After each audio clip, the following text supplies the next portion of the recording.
तीनों बल्ब को हम स्मार्ट बनाएंगे, जिसके बाद ये तीनों बल्ब स्विच बोर्ड के साथ साथ हमारे मोबाइल से भी चलेगा। तो अगर आपको इसका कनेक्शन नहीं आता है तो वीडियो को पूरा देखें। अभी ये तीनों बल्ब इस बोर्ड के 3 अलग अलग स्विच से कनेक्ट है और तीनों बल्ब का न्यूट्रल डायरेक्ट जुड़ा है। तो सबसे पहले तीनों बल्ब के पॉइंट वायर को स्विच से अलग कर लेंगे। उसके बाद नोड स्विच लेंगे, जिसमें आपको 4 टर्मिनल L1, L2, L3 और फैन के लिए F1 टर्मिनल मिल जाएगा। तो स्विच से निकाले गए बल्ब के पॉइंट वायर को स्मार्ट स्विच के इन्हीं तीनों टर्मिनल L1, L2 व L3 में जोड़ देंगे। फैन नहीं है तो F1 टर्मिनल खाली छोड़ देंगे। उसके बाद नोड स्विच के साथ आपको कनेक्टर वायर मिलेंगे, जिसको नोड स्विच में जोड़कर इसके इन वायर को एक एक करके पुराने स्विच के ऊपरी टर्मिनल में जोड़ देंगे। बचा एक फैन के वायर में टेपिंग कर देंगे। बेसिकली हमारे बल्ब का पॉइंट वायर इस स्मार्ट स्विच से बाईपास होते हुए पुराने स्विच बोर्ड में जुड़ता है। लास्ट में इसके L टर्मिनल में मेन इनपुट फेस और N टर्मिनल में न्यूट्रल जोड़ेंगे। तो एक वायर को इसके L टर्मिनल में जोड़कर स्विच के किसी भी नीचे वाले टर्मिनल में जोड़ देंगे, जिसमें फेस लूपिंग हुआ रहता है। इसके बाद इसके N टर्मिनल में एक वायर जोड़कर मेन न्यूट्रल के साथ जोड़ देंगे, जिससे इसका कनेक्शन पूरा हो जाएगा। अब हम इन तीनों बल्ब को इस पुराने स्विच के साथ साथ अपने मोबाइल से भी बंद चालू कर पाएंगे। अगर आपको इस स्मार्ट स्विच का लिंक चाहिए तो कमेंट में स्मार्ट लिखें और ऐसे ही इलेक्ट्रिक वीडियो के लिए हमें फॉलो करें। इस वीडियो को देखने के बाद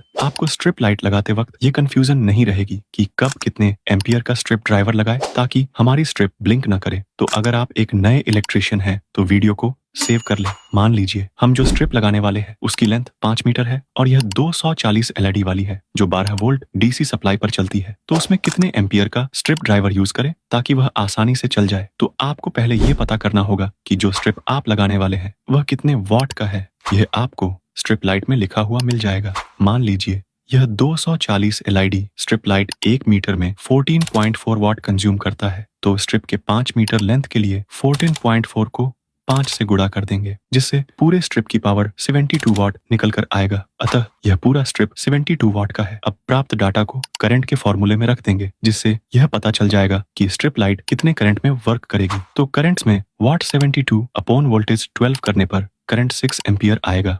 तो हम इस 5 मीटर स्ट्रिप को चलाने के लिए 6 एम्पियर का ड्राइवर यूज करेंगे। दोस्तों, इसी प्रकार आप अलग अलग टाइप के स्ट्रिप के लिए कैलकुलेशन करके स्ट्रिप ड्राइवर यूज कर सकते हैं। इसके लिए अब आपको किसी से पूछना नहीं पड़ेगा। और ऐसे ही इलेक्ट्रिक वीडियो के लिए हमें फॉलो करें। क्या आप भी अपने घर में लगे सिंगल फेस मोटर को 2 अलग अलग मीटर से चलाना चाहते हैं, जिसमें जो जितना चलाए उसका उतना बिल आए? तो ये हमारा मोटर है, जिसको हम घर के मीटर से और किराएदार के मीटर से चलाने के लिए दोनों जगह एक 2 पोल MCB, एक कॉन्टैक्टर और एक NO-NC स्विच लगाएंगे। मीटर का कनेक्शन आपको आता ही होगा, तो दोनों मीटर के फेस व न्यूट्रल को MCB से कनेक्ट कर लेंगे। उसके बाद दोनों कॉन्टैक्टर में पहले पावर वायरिंग करेंगे, तो MCB के न्यूट्रल व फेस को कॉन्टैक्टर के L1 और L2 टर्मिनल में जोड़ेंगे। इसी प्रकार किराए वाले मकान में फेस व न्यूट्रल को कॉन्टैक्टर के L1 व L2 में जोड़ेंगे। उसके बाद घर वाले कॉन्टैक्टर के T1 व T2 टर्मिनल को किराए के मकान में लगे कॉन्टैक्टर के T1 व T2 टर्मिनल में जोड़ेंगे। इसके बाद इसी फेस व न्यूट्रल को मोटर में जोड़ेंगे। अब कंट्रोल वायरिंग करेंगे, तो उसके लिए घर के फेस को NC स्विच में जोड़ते हुए